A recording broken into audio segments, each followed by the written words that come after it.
नहीं है। किसने भी मेरे ससुर साहब का वध किया है मैं उसको जीवित नहीं छोड़ूंगा।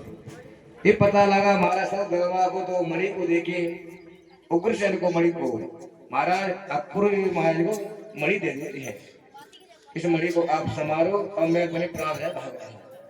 सबकी शरण में जाती है, किसी ने शरण नहीं दी क्योंकि गोविंद से बैर बांधना कोई सहज काम नहीं है। आप यहाँ से भाग लो। शत धनाने हुए कि कन्हैया जी ने मणि को छिपा लिया है और मेरे को मणि नहीं बताया है। ये माया बहुत विचित्र है। भाई भाई में, पति पत्नी में, पिता पुत्र में बड़े बड़े संबंधों को भी खत्म कर देते हैं। तो आज मणि के पीछे जैसे ही मैंने किया बलराम जी समझ गए कि कन्हैया ने छिपा दिया। बीच चले तो मणि में महाराज बेमनष्ट होने लगा। बेमनष्टता होने लगी। पहले जैसा प्यार था, प्रेम था, वो टूटने लगा मणि के कारण। अब करेंगे बड़ी परेशानी। अक्रूर जी महाराज मणि को लेकर चले जाते काशी में। काशी में निवास किया है तो बड़बड़ी यज्ञ करवा रहे थे अक्रूर जी महाराज। जैसे यज्ञ कर रहे थे और उधर में यज्ञ का प्रभाव सुना के महाराज अक्रूर जी आजकल बहुत बड़ी बड़ी यज्ञ कर रही है तो इतना धन कहां से आया। कन्हैया समझ गए वन हो सकता है मणि अक्रूर के पास ही हो सकती है। अक्रूर को बुलाने का पत्र भेजा है कि द्वारकाधीश बुला रहे हैं। महाराज अक्रूर समझ गए कि द्वारकाधीश बुलाया कोई न कोई कारण है। उसी समय मणि को रुमाल में लपेट करके काख में दबा करके गोविंद के पास खड़े हो जाते हैं। बोलो प्रभु क्या आज्ञा है। कन्हैया कहने लगे बात इतनी सी है, आपका बहुत नाम सुन रहे यज्ञ हो रही है, काशी में के बाद एक यज्ञ करवा रहे हैं। तो हमारी एक जिज्ञासा है कि यदि जो मणि थी यदि आपके पास हो तो आप दिखा करके मणि को और वापस ले जाओ। हमें जरूरत नहीं है, लेकिन हमारे जो परिवार में असंतुष्टि है, जो बेबनस्ता है, वो दूर हो जाएगी दिखाने मात्र से। तो इतना नाम लेते ही मणि निकाल के गोविंद के हाथ में दे दी। मणि दिया, सबको दिखाया कि मणि किसके पास है, अक्रूर के पास में। सबका मन जो भिन्नता थी वो एक समानता प्राप्त हुई। उस वृंदावन बिहारी लाल की जय, जय जय श्री राधे। मणि प्राप्त हुई है। अक्रूर ने स्पष्ट मैंने कर दिया मैं मणि को नहीं रखूंगा, मणि आप ही संभालो। महाराज मणि द्वारकाधीश में रही है। इधर पत्र आया कि द्वारका हस्तिनापुर से के 5 पांडव जीवित है। ये खुशी मिलते ही पुनः कृष्ण और अर्जुन वो कृष्ण भगवान जाते कहाँ, हस्तिनापुर के लिए। और जैसे ही पहुंचते हैं तो अपनी कुंती बुआ को प्रणाम करते हैं और कृष्ण महाराज को प्रणाम करते हैं, भीम को गले लगाते हैं और अर्जुन सहदेव पे दोनों हाथ रखते हैं। ये शिष्टाचार का विधान है। बड़े भाई को प्रणाम करना, बराबर के भाई को गले से लगाना और छोटे भाई को आशीर्वाद देना। इस प्रकार से सबको मिलते हैं और कुंती भैया चर्चा होने लगी है। इधर में समय थोड़ा निकला हूं। अर्जुन और कृष्ण कपिल ध्वज पर सवार होकर के मृग यात्रा के लिए निकलते हैं, भ्रमण करने के लिए। और जैसे महाराज निकलते हैं भ्रमण के लिए तो उसी भ्रमण करते करते पहुंचते हैं वो जमुना जी के तट पर। धूप का समय हो गया, गर्मी का महीना था तो अस्त प्रचालन करने के लिए प्यास लगे हुए थे। तो गंगा जमुना जी के तट पे आते हैं तो एक सुंदर बालिका को देखते हैं। 16 वर्ष की बच्ची थी और गेंद उछालते हुए और वो दिखाई दी। द्वारकाधीश कहते हैं अर्जुन देखो ये बच्ची अकेली क्या कर रही है, इसका क्या प्रयोजन है, किसकी बच्ची है, कहाँ रहती है, ये क्या कर रही है यहाँ पर अकेली। अर्जुन स्वयं जाते हैं और कहते बेटी आप कहाँ से आई हो और यहाँ अकेली क्या कर रही हो, आप किसकी बच्ची हो। तब कहने लगी है, वो बच्ची कहती है, बच्ची का कारण कहने का साथ यही है।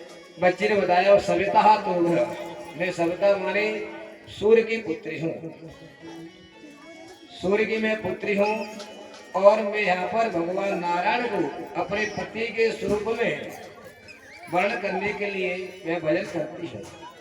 और मेरे पिता ने इस जमुना जी के जल में मेरा भवन बना है मैं इसी भवन में रहती हूँ तो भगवान नारायण की प्रतीक्षा करती हूँ कि मेरे पति रूप में हो तो भगवान नारायण ही हो और दूसरे कोई नहीं हो। ये सारी बात बच्ची ने कहा। अर्जुन जाके बताते हैं प्रभु ये लीला तुम्हारी चल रही सब कुछ। अब महाराज कन्हैया पास में जाते हैं और देखते महाराज बच्ची ने माला गोविंद के गले में डाल देती है और अपना नाम बता कालिंदी है। यह संबंध जोड़ करके आते हैं अस्नापुर और अस्नापुर से आते हैं श्री द्वारकाधीश अपने द्वारकापुर में ले जाती है। ये भगवान का चौथा विवाह हुआ। इसी प्रकार भगवान से क्रम से विवाह हुई है। विवाहों की कथा इसी प्रकार से 4 विवाह हो गए। इन्हीं साथ में कालिंदी का विवाह हुआ। पंचमा सत्या और भद्रा और लक्ष्मण, जो लक्ष्मण नाम की लड़की कन्या के साथ विवाह हुआ तो एक राजा थे और उनने ये शर्त रखी। उनके 7 बैल थे, तीक्ष्ण सिंह वाले बैल थे। वो जो 7 बैलों को एक साथ नाथ देगा उसी के साथ में अपनी बच्ची का वर्ण करेगी, जयमाला डालेगी। हमारा बड़े बड़े राजकुमार आते हैं लेकिन बैल उठा के फेंक देते हैं। कोई भी 7 को बैलों को एक साथ नहीं नाप सकता। द्वारकाधीश के पास पत्र गया, कन्हैया जाती है। जैसे ही पहुंचते हैं सत्य सुनता एक सत्य और भी रखी, यदि नहीं नाच पाएगा तो उसको फांसी दी जाएगी। तो अभी हम हार रहे गए नहीं नाच पाए तो मृत्यु भी लेनी पड़ेगी। मृत्यु को स्वीकार करने का राजा साठ में हो जाते। कन्हैया जाती है और जैसे सामने जाते हैं 7 रूप धारण करके 7 बैलों को नाच देते हैं और जैसे ही नाचने के बाद में और उनका विवाह हुआ। इसी कारण इसी हिसाब से वो 7 बैल नाच लिए। नाचने के साथ में यह लक्ष्मण का विवाह हुआ। इस प्रकार से 8 पटरानियों के विवाह हुए। इंद्रेण सदक्षेण हत कुंडल सधुनः हतारंद्रिस्तनेन व्यापितो भूम चेष्ट सवार्यो गरुड़रूढ़। इधर में भौमासुर नाम के दैत्य थे। भौमासुर ने क्या किया, 16,000 बच्चियों को अपहरण करके 16,000 बच्चियों को अपहरण करके या राजाओं को जीत करके छीन करके अपनी कैद में रखा और जाकर के इंद्र के छत्र को छीन लिया है। मैया कुंती के कुंडलों को ले आया है और इस प्रकार से भौमासुर का भौमा माने पृथ्वी का पुत्र और उसे वरदान था कि जब तक मां नहीं कहेगी तो मर जा, तब तो मरने वाला नहीं था। ये उन्हें वरदान प्राप्त। उसी वरदान को प्राप्त करते इधर में ऐसा अत्याचार हो रहा तो भगवान नारद जी जाते हैं। श्रीमन नारायण नारायण नारायण बद्री नारायण नारायण नारायण। बोले नारायण भगवान की जय। महाराज नारद जी जाकर के और गोविंद को सारी बात बताते हैं। प्रभु ऐसा ऐसे अत्याचार हो रहा है भौमासुर का, और उस भौमासुर के अत्याचार से जो बच्ची हैं 16,000 बच्ची हैं वो तड़प रही है। ऐसी ऐसी दिशा दिखाने पर कन्हैया ने सहन नहीं होगा और तुरंत रुक्मिणी से कहते हैं ठीक है इसका समाधान शीघ्र ही हम करेंगे। उस समाधान के लिए महाराज ठाकुर जी रुक्मिणी को साथ बैठा करके गरुड़ पर और पहुंचते हैं भौमासुर के राज्य में। लेकिन भौमासुर के साथ साथ में जो पहरेदार था उस पहरेदार पे मुर नाम का दैत्य रहता है। मुर नाम दैत्य का वहां पर श्रृंगार किया है। बड़े बड़े यंत्र लगे हुए थे, उनकी नगरी में कोई प्रवेश नहीं कर सकता, इसलिए उन नगरी में प्रवेश न हो सके ऐसा उनने यंत्र बनाए। भगवान सुदर्शन चक्र से सभी यंत्रों को काटते हुए वो अंदर प्रवेश कर जाते हैं। अंदर प्रवेश करते हुए भौमासुर से महाराज युद्ध होने लगा। लेकिन भौमासुर को वरदान था कि मां नहीं कहेगी तो मर जा, तब तो मरने वाला नहीं था। इसी पे बराबर युद्ध होने लगा है। एक दिन क्या किया, भौमासुर ने एक ऐसा प्रहार किया गोविंद के ऊपर, ऐसा प्रहार किया तो एकदम रुक्मणी माता कहती है महाराज इसका वध कर दो, अभी मार दो, दुष्ट को अभी मार दो। तो जैसी आज्ञा मिली रुक्मणी मैया की, तुरंत भौमासुर का वध कर दिया है। बोली भौमासुर मर्दन भगवान की जय। क्योंकि भगवान की दो पत्नी है, एक भूदेवी एक श्री देवी। श्री देवी माने रुक्मणी जी विराजमान है, भूदेवी माने पृथ्वी मैया विराजमान है। दोनों मैया में से किसी मैया ने कह दिया है मार दो, इसलिए श्री मैया ने कह दिया रुक्मणी ने इसको अभी मार दो, इसी क्षण मार दो। भगवान ने आदेश पाते ही उसका वध कर दिया।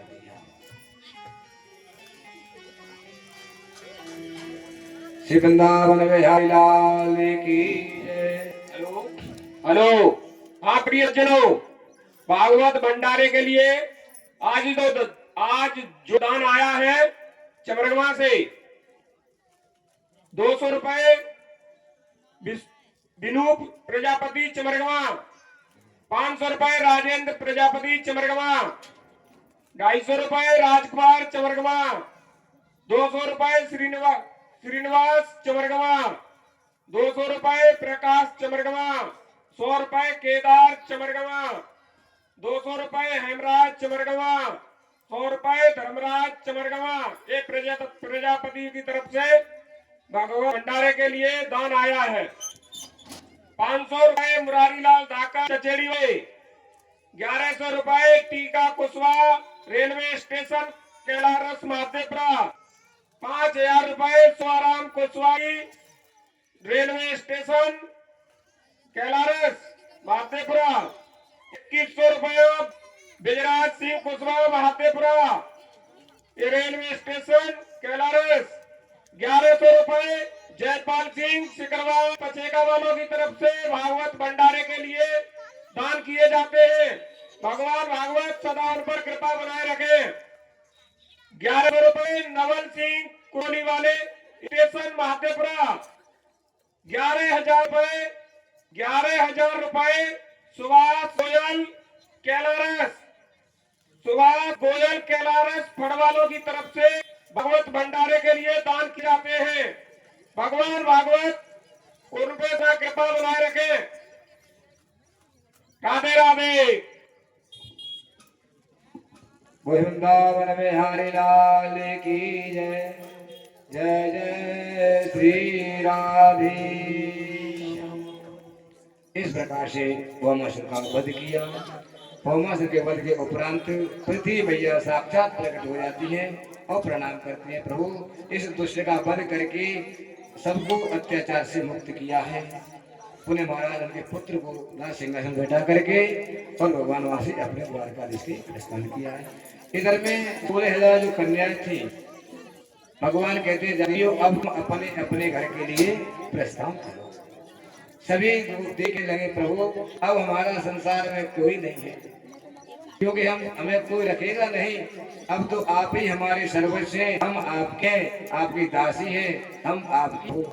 जब गोविंद कहने लगे जब मेरा हो जाता है कोई भी जीव हाथ उठा के कहता है प्रभु मैं आ हूँ, जैसा भी हूँ प्रभु मैं आपका हूँ, तो भगवान उसको अपना लेते हैं। संसारी जीव यदि उनसे कह दे प्रभु मैं आपकी हूँ या मैं आपका हूँ, मेरा मैं कह दिया प्रभु मैं तो आपकी हूँ, आप जैसे रागो में आपकी हूँ, तो भगवान ने मीरा को अपना लिया। कोई भक्त पुकारता है गोविंद मैं आपकी हूँ, मैं आपका हूँ, तो भगवान स्वतः करुणा वरुणा है, तो वंशल है, दयालु है, इसलिए भगवान जीव को अपना लेते हैं। उसी समय कन्हैया जी ने 16,000 रूप धारण करके और सभी देवियों के द्वारा देवा धारण करके 16,000 बच्चे को लेके जाते हैं और द्वारकाधीश महाराज अलग अलग महलों में 16,108 विवाह संपन्न हुए कन्हैया जी की। इस प्रकार से विवाहों की चर्चा है। इन्हीं विवाहों के माध्यम से भौमासुर का वध हुआ। भौमासुर के वध के उपरांत अब इधर भगवान कृष्ण और रुक्मिणी संवाद आता है। गृहीते सामासेनं स्वास्थं जगद्गुरुं पतिं कार्यचरत् हिरं व्यसनेन सखी जनहि। एक दिन बैठे हुए थे वहां पर रुक्मिणी जी महाराज और तो कहने लगे देखो भी एक बात, हमारा न तो राजा है राजगुरुसन महाराज है और हमारी कोई योग्यता भी नहीं है, फिर तुमने हमको ऐसी क्या योग्यता देखी कि हमारे साथ तुमने विवाह संबंध किया। इससे बढ़िया तो बड़े बड़े राजा थे, सम्राट थे, महारथी थे, उनके साथ में ना विवाह संबंध करते।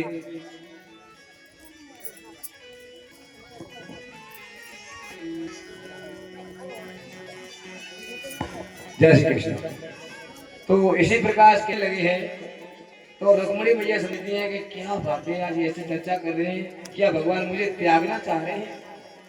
ऐसा मन में देख विचार करते अधिक चिंतन में चले गए रुक्मिणी जी कि आज गोविंद मुझे त्याग रहे हैं, इसलिए ऐसा प्रश्न कर रहे हैं। तो वे तो मूर्छा अवस्था में आ गई। जैसी मूर्छा अवस्था में आई, कन्हैया जी जाके हमारा जल छिड़कती हैं और अपने पीताम्बर से हवा करती हैं, हवा करते होश में आती है। अरे देवी ऐसी कोई बात नहीं है, घर गृहस्थी की प्रयास लेना है।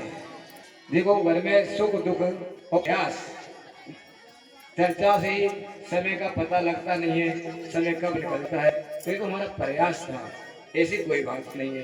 तब मैया रुक्मिणी को अपने आप में होश में आती है और उसी समय महाराज होश में आने के मानते हो श्री कृष्ण गोविंद हरे मुरारी हे राम हरे वासुदेव श्री कृष्ण गोविंद हरे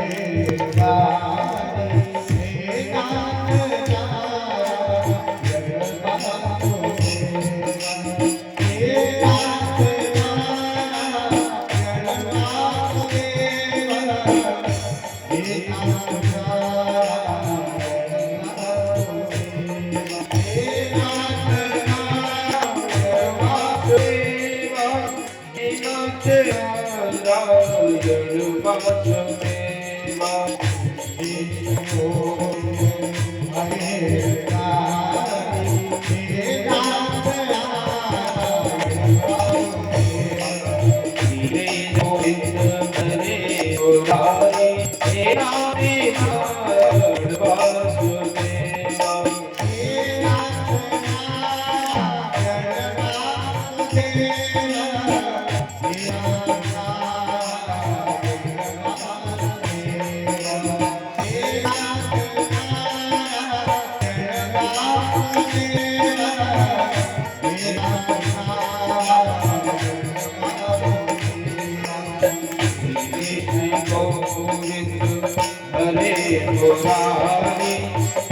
राम हरे वासुदेव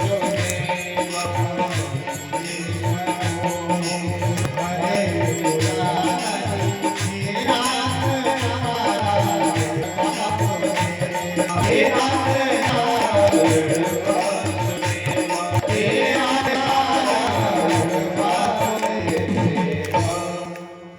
बोले नारायण भगवान की जय जय श्री राधे।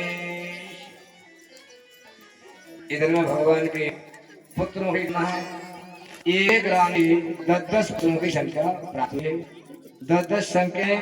अब एक रानी से 10 पुत्र प्राप्त हुए और 10 कन्याएं हुई, तो संख्या महाराज अधिक बढ़ गई। उस सेना का तुलना लगाएंगे तो बढ़ जाते तो बच्चों की देखभाल भी कम रह जाती है। बच्चे होते हैं तो उनकी देखभाल ध्यान ज्यादा रहता है। इधर में एक दिन समय आया, बड़ा सुर की पुत्री थी उद्धव, उषा थी। तो उषा का देख रही है, सुनी उषा ने एक दिन अपने कटे पर देखा। क्या सुपन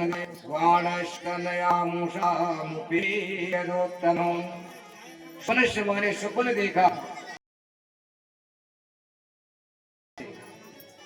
और पुरुष आकर के उषा के पास आता है, कुछ वार्तालाप करने लगे हैं।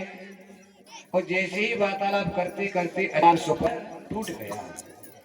स्वप्न टूटने के बाद में उषा चिल्लाती, हा प्राणाधि जीवनाधि, मेरे नाक कान ले मुझे छोड़ करके मैं आपको दिख नहीं पाई, इस का से विलाप कर रही थी। तो उसी समय उसकी सहेली थी चित्रलेखा कहती है, कौन थी आप, किस लिए पुकार रही हो, कौन थे वो, आप उसको पहचानती हो? लेकिन कुछ बोलती नहीं है। तो चित्रलेखा ने सभी के रूप बनाना आरंभ किया, सभी देवताओं के चित्र बनाए। देखो इनमें कोई तुम्हारे पास है, वो है क्या, बोले नहीं है। सभी गंधर्वों के चित्र बनाए, बोले ये भी है। ऋषि मुनियों के चित्र बनाए, इसमें से तुम्हारा कोई दिख रहा है, बोले कोई नहीं। अंत में जाती है द्वारकाधीश का चित्र आती है, बोले है। कुछ क्षण दिख रहे हैं, लक्ष्य दिख रहे हैं। लेकिन जब प्रथम अनिरुद्ध का चित्र बनाया तो ना करके नीचे को मुख कर लेती है। चित्रलेखा समझ गई ये इनके पास आए। चित्रलेखा देवी माया जानने, मैं तुम्हारे इस पुत्र को, शक्ति को तुम्हारे पास ला करके रख दूंगी। संतुलन दिया है उनको, महाराज उषा को। और इधर में चित्रलेखा जाती है योग माया, योग माया से जाती है द्वारकाधीशपुर में, द्वारकापुरी में। और सोते हुए अनिरुद्ध को में उसी कच्छ आ जाती है। जैसे उसी कच्छ में आ जाते हैं, उद्धव महाराज अनिरुद्ध और उषा दोनों प्रेम से रहने लगे हैं। ये किसी को मालूम नहीं है। लेकिन एक हुआ, उषा का हाव भाव जो कुमार होता है भंग होता। इस अवस्था को देख करके मंत्रियों ने कहा, लगता तुम्हारे पुत्र में कोई कुछ है। जब बाणासुर को मालूम हुआ कि मेरे पुत्र का कुछ है, तो वहां सीधा बाणासुर हम सीधा चला जाता में। और जैसे ही पहुंचा तो उसी चौर खेलते पकड़े ही रहे। तो उसी में बाणासुर ने युद्ध किया है। बाणासुर ने आज एक बार बाणासुर को जैसा कर दिया, तो उसी समय सेना और अनिरुद्ध को पकड़ लिया। पकड़ने के बाद में जेल में डाल दिया है, लेकिन बाहर को कोई पता नहीं। जैसे डाल दिया तो देवी नारद जी जाते हैं, देख के क्या दिशा हो। जैसे गोविंद के पास नारायण नारायण नारायण श्रीमन नारायण नारायण, गोविंद अपने बैठे हुए और ध्यान मुद्रा में बैठे। नारद जी को गोविंद ने समझ किया, स्वाद है देव कैसा आ रहा होगा, तो आनंद मंगल बोले तो एक बार अपने पुत्रों के बच्चों को ध्यान है, तुम्हारे से क्या करें? बोले कुछ नहीं, सबके नाम से रहिया रहे। बोले महाराज आपका पुत्र बंदी बना गया है बाड़ा में। और जैसे कृष्ण सेना को लेकर बाण पे हमला कर, चारों में घेर लिए हैं। बाणासुर को भगवान शिव का वरदान था, नगरी के मेरे बाबा त्रिशूल तैयार होते हैं। बोले तो मेरे नहीं कर सकते। कृष्ण जी में और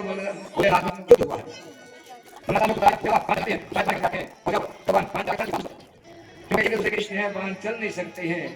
तो उसी समय पर फिर विचार किया, प्रभु जब आगे खड़े हैं बोलना से करें, आप आगे खड़े हैं तो मैं कैसे युद्ध करूंगा।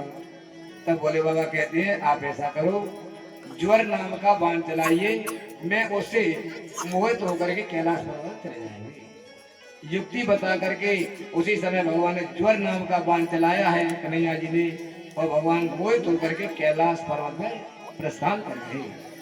बोले महाराज बाणासुर के सहस्त्र बुलाए थे, एक एक करके काट के और उन्हें देखा कि अब मुझे जीवित छोड़ने वाला नहीं है। तो बाणासुर चरणों में गिर जाता है और चरणों में गिरते वंदना करने लगा, प्रभु मैं अपने अहंकार में समझ नहीं पाया आपको, मुझे क्षमा करते। पुनः उसी उदा के अनिरुद्ध के साथ में अपनी पुत्री उषा का पाणी ग्रहण किया है और विवाह करा करके श्री द्वारका के लिए प्रस्थान किया है। इस प्रकार से उद्धव और अनिरुद्ध संवाद है, बहुत दिव्य संवाद है। सेना को लेकर चल रहे हैं आगे। वृंदावन बिहारी लाल की जय। जय हो तेरे रंग में रंगा हर जमाना मिले, तेरे रंग में रंगा हर जमाना मिले, मैं जहाँ भी रहूं बरसाना मिले, मैं जहाँ भी रहूं बरसाना मिले, तेरे रंग में रंगा हर जमाना मिले, तेरे रंग में रंगा हर जमाना मिले, मैं जहाँ भी रहूं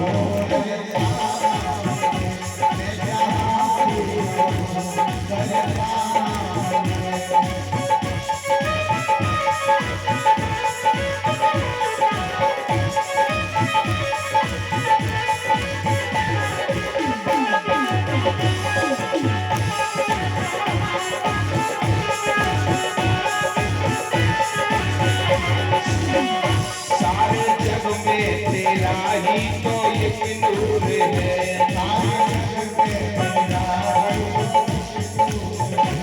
मेरा गाना भी तुझसे ही मशहूर है,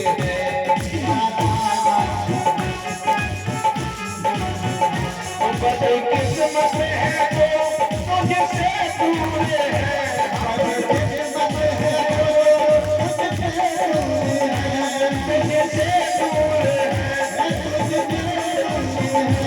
तेरे नामों का हर मस्ताना मिले,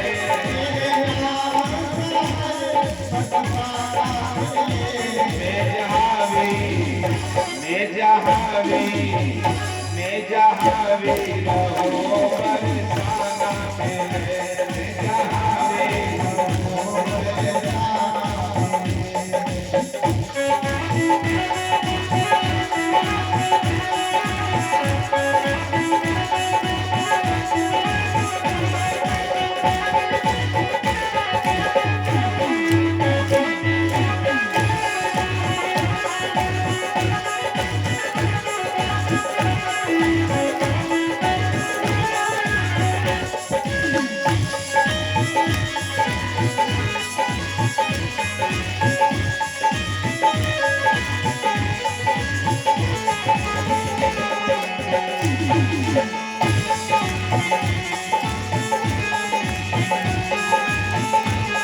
तेरी रहमत के गीत गाने आया हूँ मैं,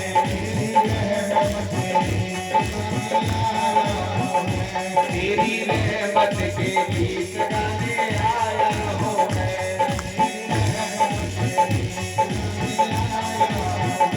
कई गुनाहों की सौगात लाया हूँ मैं,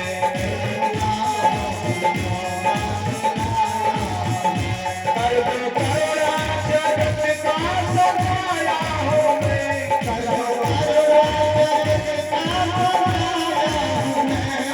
सताया हूँ मैं, रहमत का इशारा नजराना मिले, रहमत का इशारा नजराना मिले,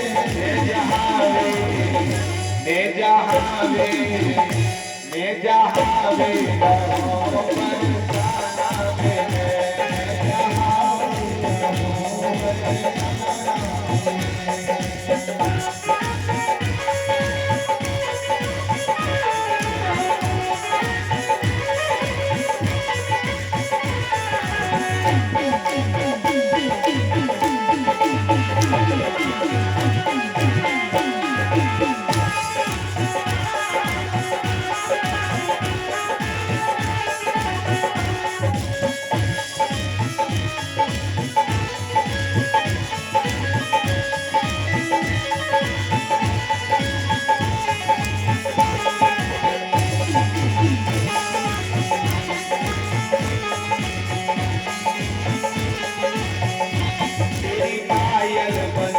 उनकी बजती रहे,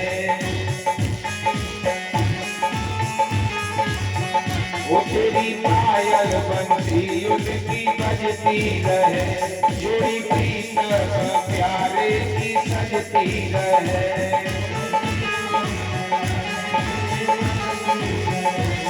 तेरे रस्कों पे छाई ये मस्ती रहे, तेरे रस्कों पे छाई ये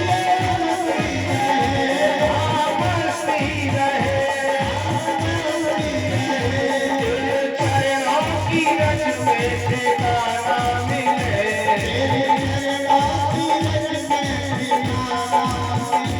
मैं जहाँ भी रहो बरसाना मिले, मैं जहाँ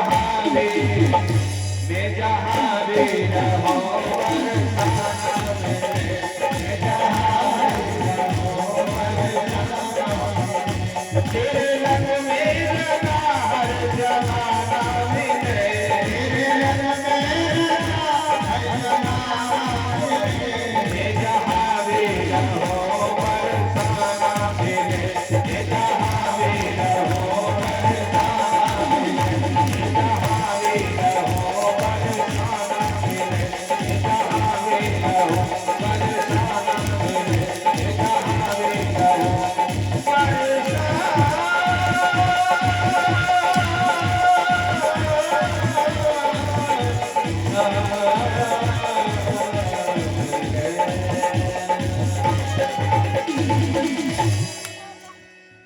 बोल वृंदावन में हरि लाल की जय जय श्री राधेश।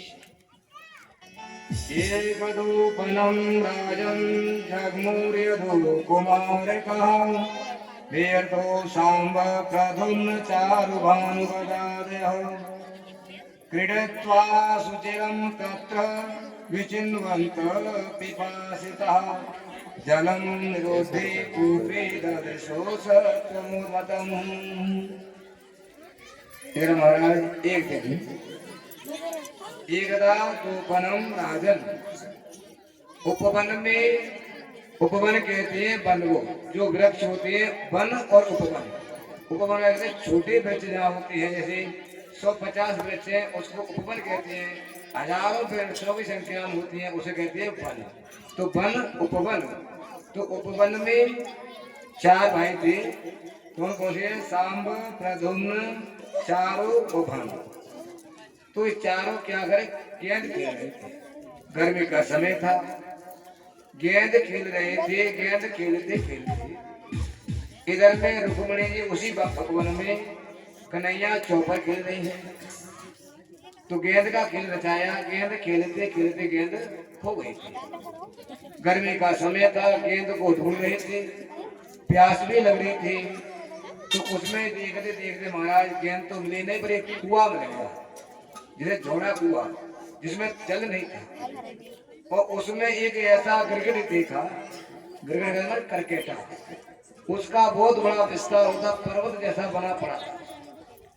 उस गिरगिट को देख करके चारों भाई द्वारकाधीश से कहते, प्रभु हमने आज ऐसा जीव देखा है, क्रीडित्वा सुचिरं तत्रः विचिन्वन्तः पिपासिता जलम निरुद्धे कूपे सदृशः सत्त्वमभूत्। दृश्यमान देखते और उसको देखते गोविंद कहते कहाँ चलो हम देखते हैं कैसा गिरगिट है। गोविंद स्वयं चल पड़ते हैं। द्वारकाधीश सब कुछ जानते हैं, फिर भी एक लीला रूप में साथ में जा रहे देखने के लिए।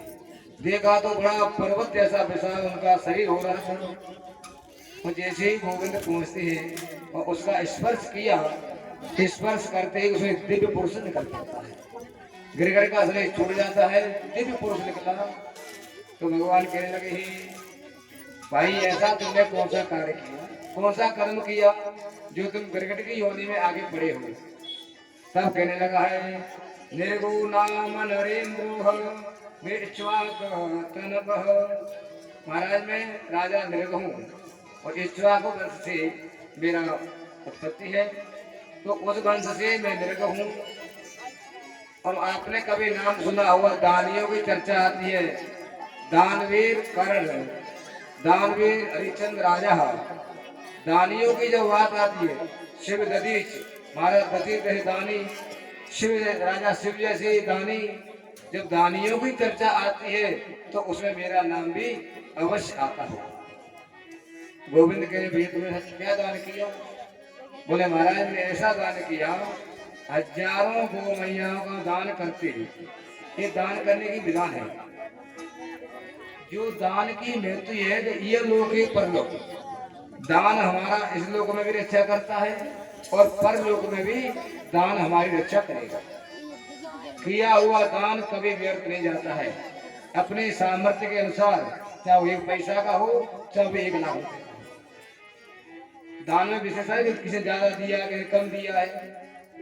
जैसी जिसकी सामर्थ्य है, उस सामर्थ्य के अनुसार दिया हुआ दान, श्रद्धा का दिया दान, वो कभी व्यर्थ नहीं जाता है, अनंत गुण का फल प्राप्त होता है।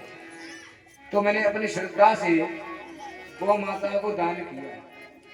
और कैसी गौ माता है बताए? सिंह माने सोने के, हेम सिंगम, और पूरी चांदी की मड़वा करके मैंने इतनी गैया दान की।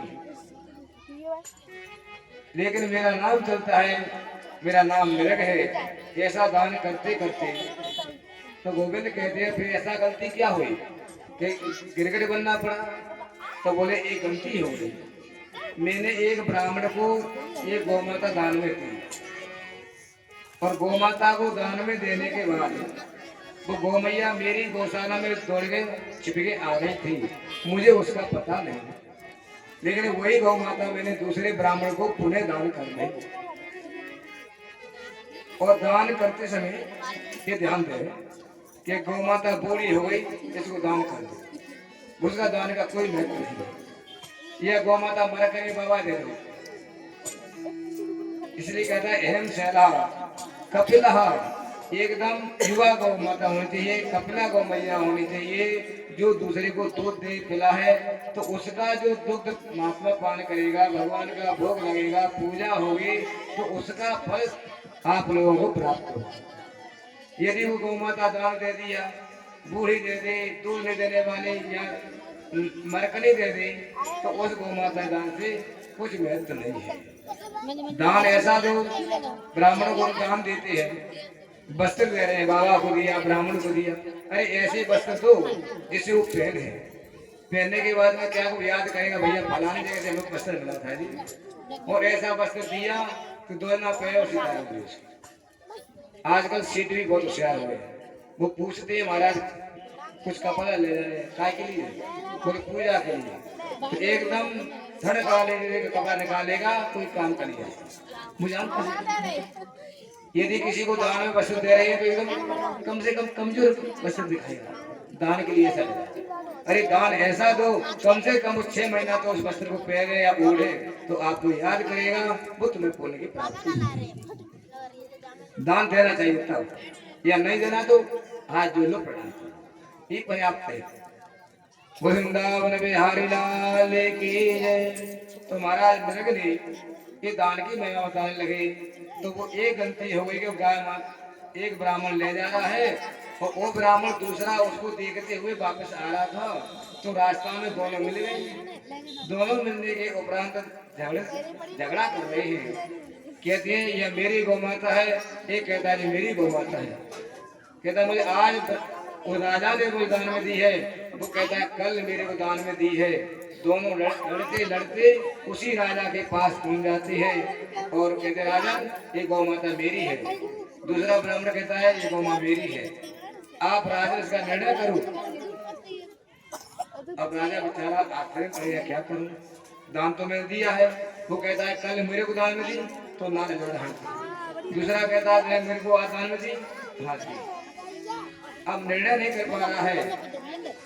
राजा कहने लगा देखो ब्राह्मण जी ऐसा करो, कैसे गौ मैया के बदले 100 गौ माता ले जाओ, परंतु इसको छोड़ जाओ। दूसरे ब्राह्मण से कहते हैं भैया तुम छोड़ जाओ, तुम 100 गौ माता ले जाओ।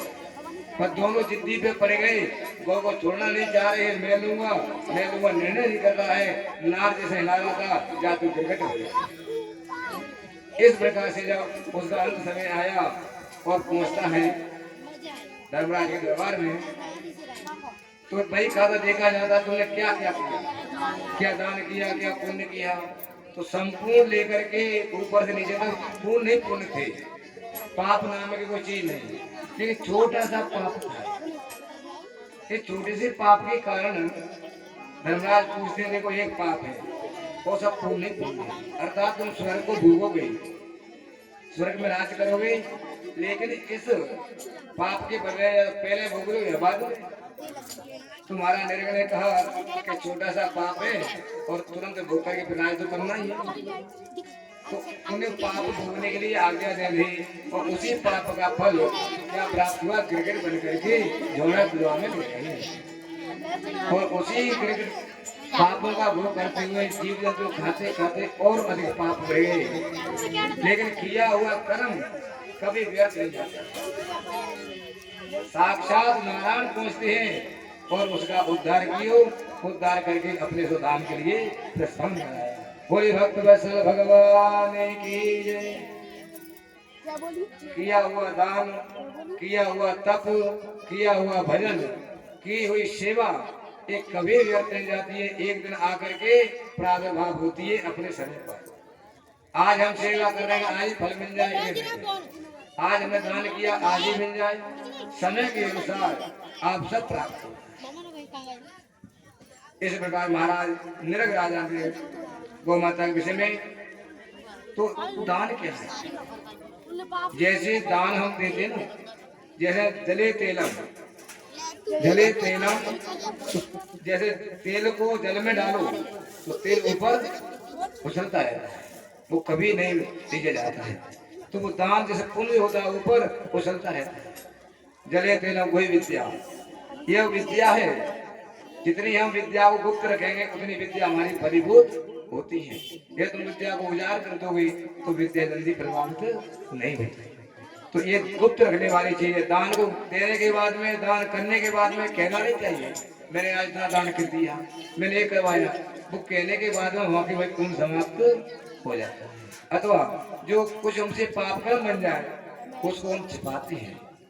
छिपाना नहीं चाहिए, छिपाने से पाप अधिक बढ़ता है। उस पाप को सामने, गुरुजनों के सामने, अपने बड़ों के सामने, माता पिता के सामने कह देना चाहिए कि हमसे ये अपराध हो गया है, तो उस अपराध के भाई शमन हो जाएगा, वो पाप आगे नहीं चलेगा। या उसका फिर प्रायश्चित होता है, उस प्रायश्चित करने के बाद में पाप देखी नहीं समाप्त हो जाएगा, आगे नहीं जाएगा। यदि हम छिपा लेंगे, किसी को नहीं बताएंगे, तो हमारे साथ बराबर पाप हमारे संग चलेगा, वो हमको छोड़ेगा नहीं, कहीं भी आकर के खड़ा होगा। वृंदावन बिहारी लाल की जय। जय जय श्री राधे। महाराज पुंडरक और काशीराज का उद्धार किया, द्विविध का उद्धार किया है। कौरवों और बलराम जी का खूब शाम के साथ विवाह, देवर्षि नारद जी का भगवान की गृहचर्या देखने का विचार कि जो व्यक्ति नरकम नेतम श्रुत्वा तदोवहं च योषितहं कृष्णेनेकेन भैनां तदृशतोस्मा नारदः। नारद जी को जिज्ञासा हुई कि जो एक व्यक्ति एक शादी करता है और एक शादी करने के बाद में जीवन तक नोम तेल लकड़ी के लिए रात दिन भागता रहता है, तब ये पूरी नहीं होती। वो द्वारकाधीश श्री कृष्ण 16,001 से 8 पुत्रा देवियां हैं, तो कैसे अपने गृहचर्या को पालन करते, रक्षा करती है, कैसे रहती होंगी, ये जिज्ञासा नारद जी को हुई। ये तो सको द्वावतीं देवर्षि मुष्टमागमत्। और इस जिज्ञासा को लेकर के गृहेषु दृष्ट्या सानं श्रियः एक उदाहरण। तो जिज्ञासा लेकर देव नारद जी आते हैं द्वारिका में। श्रीमन नारायण नारायण नारायण लक्ष्मी नारायण नारायण नारायण। नारायण करते हुए प्रातः काल आते हैं और वे निरीक्षण करते हैं। सबसे पहले जाते हैं रुक्मिणी के घर में। कक्ष में पहुंचे तो भगवान क्या कर रहे, प्रातः काल पूजा बंधन में लगे हुए थे। दूर से देख करके नारद जी वहां से निकल पड़ते हैं। जब तक गोविंद की निगाह पड़ जाती है, अरे नारद जी आइए आइए, तो प्रभु जल्दी में जा रहे हैं वापस। उसके बाद में महारानी सत्यभामा के घर में गए तो वहाँ क्या कर रहे हैं, लाला को खिला रहे हैं। लाला के खिलाने में लगे। जामंती के गृह में जाती है तो उसमें क्या करें, प्रसादी पा रहे हैं। इसी प्रकार एक एक घर में जाते हैं तो कहीं महाराज सभा के बीच में परामर्श कर रहे हैं, तो कहीं भोजन में लगे हैं, कहीं गौ माता का दूध काट रहे हैं, कहीं वार्तालाप में लगे हुए हैं, अनेक अनेक दिनचर्या में कहीं शास्त्र पढ़ रहे हैं। किसी प्रत्येक घर में जाती है गोविंद वहां मिलती है। नारद जी 16,001 से 8 भवनों में भ्रमण किया, तो सभी भवनों में भगवान कोई न कोई कार्य करते हुए उनको मिले। तब नारद जी ने चरणों में प्रणाम किया है। इसलिए भगवान श्री कृष्ण महायोगेश्वरम, एक योगेश्वर ही वो शक्ति है कि अनेक रूप धारण करके अनेक कार्य कर सकते हैं। इस प्रकार से नारद जी को उन्हें मिलते प्रभु आपकी माया अनंत है, आपकी माया को पहचानना कोई संभव नहीं है। बड़े बड़े ऋषि मुनि योगी विमलात्मा मोहित हो जाते हैं, फिर साधारण व्यक्ति की तो बातें क्या है। इस प्रकार से महाराज गृहचर्या को नारद जी ने देखा है।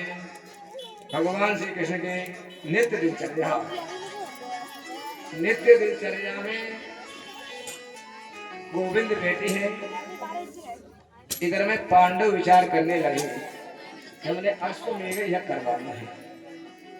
अश्वमेघ यज्ञ की चर्चा कर रहे हैं और अश्वमेघ यज्ञ के लिए महाराज धर्मराज युधिष्ठिर ने यज्ञ आरंभ करने से पूर्व भगवान गोविंद के पास में पत्र भिजवाया नारद जी के द्वारा। आप जाके खबर पहुंचा हो कि पांचों पांडव यज्ञ करना चाह रहे हैं। उस यज्ञ के लिए इधर में विचार परामर्श हो रहा था। तब तक महाराज जरासंध के जो कैदी दूत थे, राजा कैदी थे, उनका दूत आता है महाराज कन्हैया के पास में। तो जैसे ही महल के पास आता है तो द्वार पार रोकते हैं, अभी महाराज मिलेंगे नहीं, मैं बहुत बिजी कार्य में आया हूँ और मुझे प्रभु से मिलना है, मिलने नहीं आया, प्राण लेके आया हूँ। तो द्वारपाल ने जाके गोविंद से बताया कि प्रभु ऐसे ऐसे कोई आपसे मिलना चाह रहा है, दूत भर के आया है। दूत का नाम लिया, गोविंद कहे अंदर ले आओ। जैसे अंदर आकर के उस दूत ने साष्टांग गोविंद को प्रणाम किया, वंदन किया। वंदन करते हुए प्रभु 86 राजा हैं जरासंध की कैद में, उनकी तरफ से पत्र लेके आया हूँ। वो आपको सर्वस्व मान रहे हैं, आपसे प्राणों की भीख मांग रहे हैं, आप उनकी रक्षा करें, प्रभु रक्षा करें। भगवान ने कह दी तथास्तु, रक्षा होगी। आप कह दीजिए कि तुम्हारे कुछ ही क्षण में आएंगे और तुमको मुक्त कराएंगे। दूत को आश्वासन दिया है।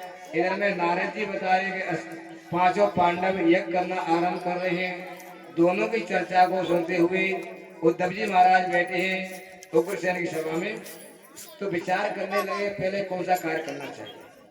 पहले जरासंध से मुक्ति और राजा को दिलवाएं कि पहले यज्ञ करवाएं, पांडवों की यज्ञ भी करनी है। तो उद्धव जी महाराज ने कह दिया स्पष्ट, महाराज पहले हम यज्ञ तब संपन्न होगी जब जरासंध को हम जीत सकते हैं। तो यज्ञ से पहले जरासंध यज्ञ आरंभ करने से हमें दोनों कार्य एक साथ करने पड़ेंगे। यज्ञ भी सफल करवानी है और जरासंध को भी अत्याचार से मुक्त हो, कैदी राजाओं को भी अत्याचार से मुक्त कराना है। इसी प्रकार पत्र आते ही द्वारकापुरी से तत्रैव पुरुषो राजन् निगतो पूर्वदर्शनः विज्ञापितो भगवते प्रीतिहारे प्रवेशितः स नमस्कृत्य कृष्णाय परेशाय कृताञ्जलिः राज्ञामावेश्य दुःखं जरासन्ध विरोधम्। और इधर में द्वारकापुरी से सभी सत्यभामा आदि रानियां हैं। भृगु वशिष्ठ अंगरा गौतम सब ऋषि मुनि संकेत पाते ही चल पड़ते हैं यज्ञ का आरंभ करने के लिए। और मैया कुंती के साथ में द्रौपदी आदि सभी पहुंचते हैं, महाराज धर्मराज के पास पहुंचते हैं। ऋषि मुनि जहाँ से आकर के वहाँ पर विराजमान होती हैं। जैसे ही ठाकुर जी पहुंचते मैया उनसे जाके मैया कुंती को भुआ कुंती को प्रणाम करते हैं, सबसे प्रेम से मिलते हैं। मिलने के बाद में चर्चा रखी गई कि हम अश्वमेघ यज्ञ करना चाहते हैं और अश्वमेघ यज्ञ प्रभु कैसे सफल होंगे। तो द्वारकाधीश कहने लगे यज्ञ सफल तभी संभव है पहले हम राजा जरासंध को जीत सके, क्योंकि जरासंध महापराक्रमी बलशाली है और बिना के उसके जीते बिना हम अश्वमेघ यज्ञ नहीं कर पाएंगे। ऐसा विचार रखते हुए और इधर में विचार रख दिया है तो जरासंध को हम कैसे जीतेंगे। तो भगवान संकेत देते हैं सहदेव और नकुल को भेदिया दक्षिण और पश्चिम दिशा में। पूर्व दिशा में रहते हमारा जरासंध के लिए अर्जुन को भीम को साथ में लेते हुए और ब्राह्मण का वेश बना करके जरासंध के नगर में पहुंचते हैं, क्योंकि जरासंध तो ब्रह्म वेश धरो भक्त्वा संविद्धेत व्यपोदरः अनिश्यते न संदेहो वेरते तव सन्निधौ। और मैंने ब्राह्मण का वेश बना करके तीनों पहुंचते हैं, कन्हैया जी, अर्जुन और भीम। जरासंध एक ऐसे तपस्वी भी थे, भोले बाबा के बड़े भक्त थे। 3 घंटे 3 बजे से लेकर 6 बजे तक भोले बाबा की आराधना में ही लगे रहते थे। और उनका ये नियम था कोई भी मेरे पास प्रातः काल पूजा से निवृत्त होकर आऊंगा, जो भी याचक मुझसे मांगेगा चाहे मेरे प्राण मांगेगा तो मैं उसको भी मैंने नहीं करूंगा। इस निष्ठा को देख के गोविंद प्रातः सायंकाल को ही लेने में लग जाते हैं। जो याचक होती है राजा की लेने में लग जाते हैं कि पहले हमको कुछ मिल जाए, हमको कुछ मिल जाए। कृष्ण और महाराज अर्जुन और भीम दो तीनों लाइन में लगे हुए सायंकाल शाम थे। सबसे पहले जैसे जरासंध भगवान भोलेनाथ के बंधन पूजन सब करते हुए और जैसे 6 बजे निकलता है पूजा से तो तीनों भाई हाथ जोड़ के खड़े हुए हैं। कौन? तीनों खड़े हुए हैं। तो जरासंध कहने लगा अरे ब्राह्मणों क्या चाहिए मांगो। तो गोविंद बोल पड़े राजन आप तो महान पराक्रमी है, बलशाली है और आपके द्वार पे आया हुआ कभी कोई रीता नहीं गया है, आप तो दानी है। बड़ी प्रशंसा करने लगे, क्यों कोई व्यक्ति की प्रशंसा करने से भी बड़ा प्रसन्न होता है। तो भगवान पहले उसे प्रशंसा कर रहे हैं ताकि अपने बच्चों को बंट नहीं जाए। प्रशंसा करते हुए आगे बढ़ाया। उसके बाद में अरे ब्राह्मण तुम्हें क्या चाहिए आप मांग लीजिए। 3 बार वचन लेकर के बोले हम मांगेंगे हमको मिलेगा।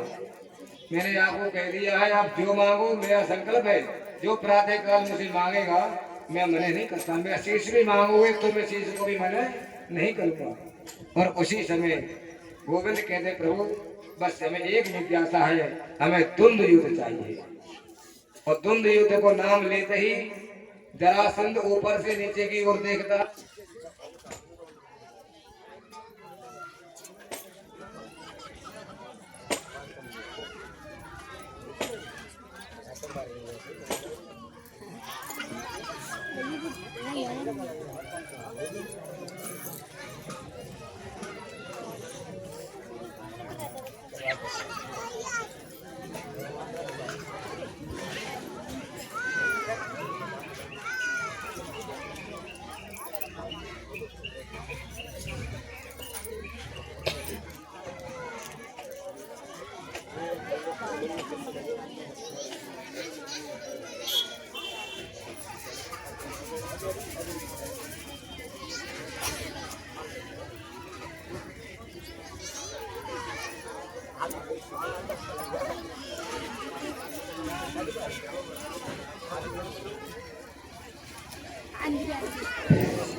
वृंदावन बिहारी लाल की जय, जय जय श्री राधेश।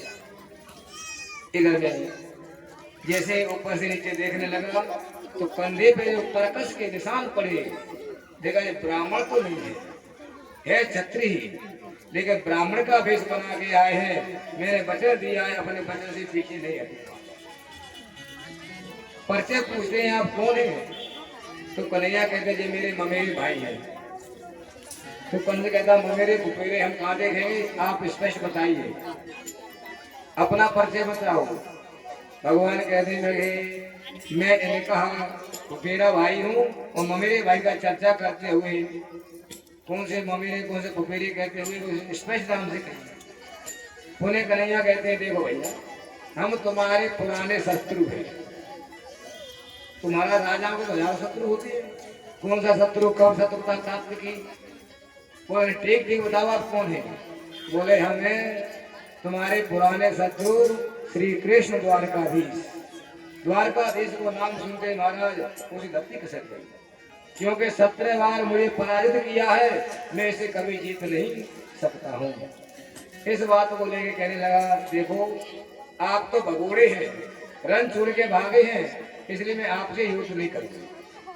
और ये अर्जुन है, अर्जुन मेरी बराबरी का नहीं है, एक जरूर है जो भीम, ये मेरी बराबरी का है, इससे मैं युद्ध करता।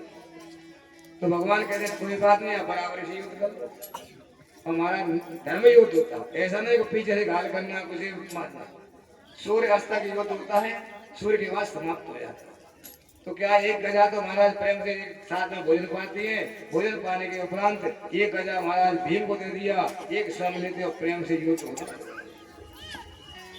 इतना युद्ध होता महाराज, युद्ध होते होते सायंकाल होते युद्ध को विराम दिया जाता है और उसे विराम करते हुए तो पुनः साथ में बतलाते वार्तालाप करते प्रेम से, कोई शत्रुता नहीं। और प्रातः काल हुआ अपना कार्य शुरू। वृंदावन बिहारी लाल की जय जय श्री राधे श्याम। तो इस प्रकार से युद्ध को प्रेम से 3 दिन होता है। 3 दिन के बाद में ऐसी पिटाई करी महाराज भीम की जरासंध ने, तो जरासंध नीचे आ गया। अर्जुन कहने लगा दादा बड़े भैया तो कहे जाने वाले हैं, ऐसा कहते हैं श्रीमन नारायण नारायण नारायण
ब्रह्मवेश धरो गत्वा त्वं विदेशौ त्रिभुवः अनेशते न संदेहो वेदते तत्त्वसंनिधौ।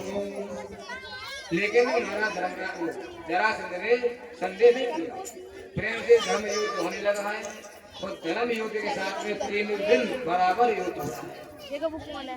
एक दिन देखा कि भीम की अच्छी पिटाई, इतनी पिटाई महाराज भीम की हुई, भीम क्या करते हैं उसको चीर देती है, चीरने के बाद में दोनों टुकड़ों को फैला देती है, लेकिन दोनों भाग उन्हें धीरे धीरे अपने आप जुड़ जाती है जरासंध के, तो जैसे जुड़ के पुनः युद्ध करने आरंभ हो जाते हैं। लेकिन जरासंध बढ़ता नहीं है, तब भीम थक जाता है, कराने लगता है।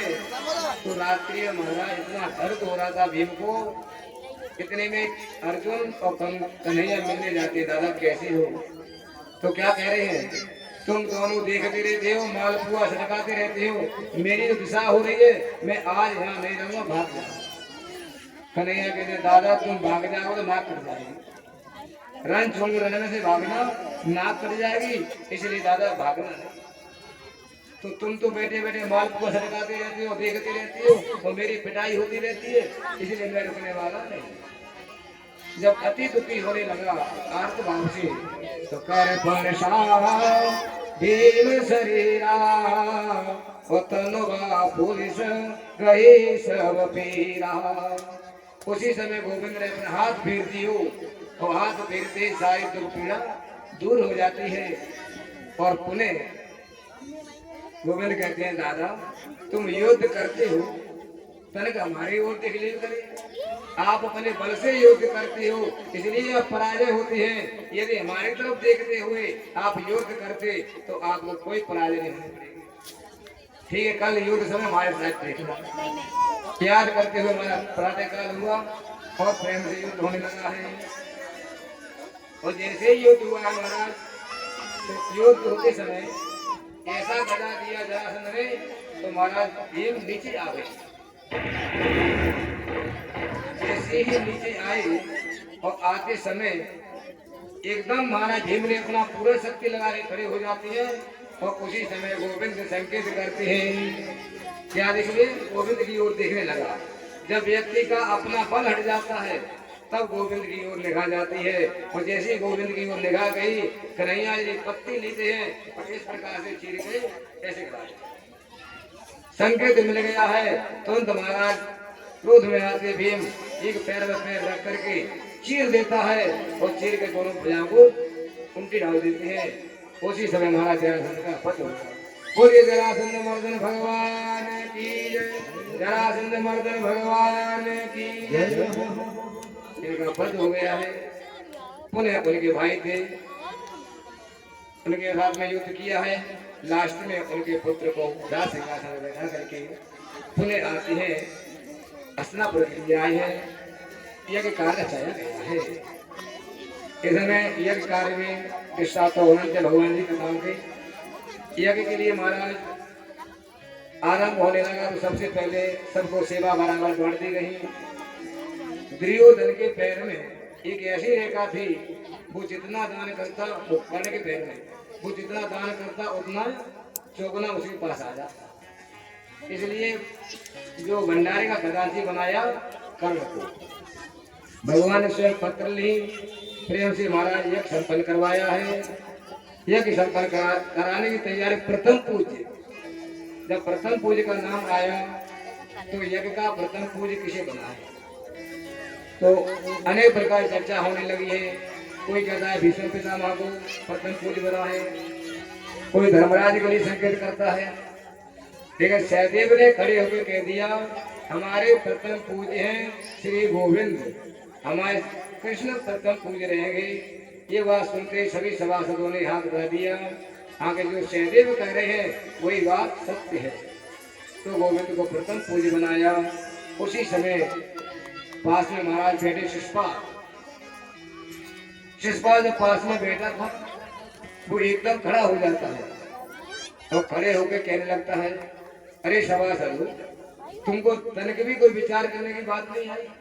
प्रथम पूज्य व्यक्ति किसी योगी को बनाना चाहिए और जिसको तुम बना रहे हैं उसके ना तो माता का पता न पिता का पता है, रंग छोड़ है, ऐसा किया वैसा किया, अनेक प्रकार की अपशब्दों की आलोचना करने लगा। उसी समय भीम को क्रोध आता है तो भीम ने खड़ी हो जाता है तो बात नहीं होती। जब कहने लगा एक के बाद गाली देने लगता है कन्हैया जी से तो भीष्म पितामह खड़े हो जाता है मारने के लिए। गोविंद कहते हैं नहीं दादा अभी नहीं, मैंने इसकी माता को वचन दिया है, मैंने इसकी माता को वचन दिया कि जो 100 गाली देगा तब तक माफ करूंगा और 100 के बाद एक भी दूंगा तो छोड़ूंगा भी नहीं। इसलिए गोविंद गिनते जा रहे हैं। गाली देते देते महाराज रन छोड़े ऐसा है, भगोड़ा है, ये गोपियों के साथ ऐसा किया, माखन चोर किया है, अनेक अनेक प्रकार के अपशब्दों का प्रयोग करने लगा है। 99 हो जाती है। भगवान कहते हैं 98, 99 और 100 पे सावधान करते हैं। तू क्या कर लेगा मेरा, तू ऐसा है, तू भगोड़ा है, अनेक प्रकार शब्द कहते कहते एक ईश्वर के बाद ऊपर गए।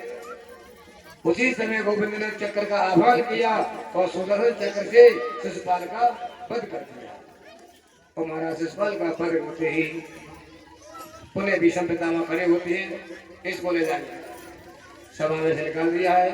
पुनः यज्ञ संपन्न किए, प्रेम से भगवान की यज्ञ संपन्न हुए और यज्ञ संपन्न कराते सबको ब्राह्मणों को पुनः दान दक्षिणा सभी संतों को ब्राह्मणों को भरपूर दक्षिणा दी है। सब आशीर्वाद देने करके अपने अपने स्थान के लिए प्रस्थान किया है। इस प्रकार से अश्वनी यह पाठ होगी। ओ श्याम के नैना कजरा रे सखी मुम जादू सोडारे श्याम के नैना कजरा रे सखी मुम जादू सोडारे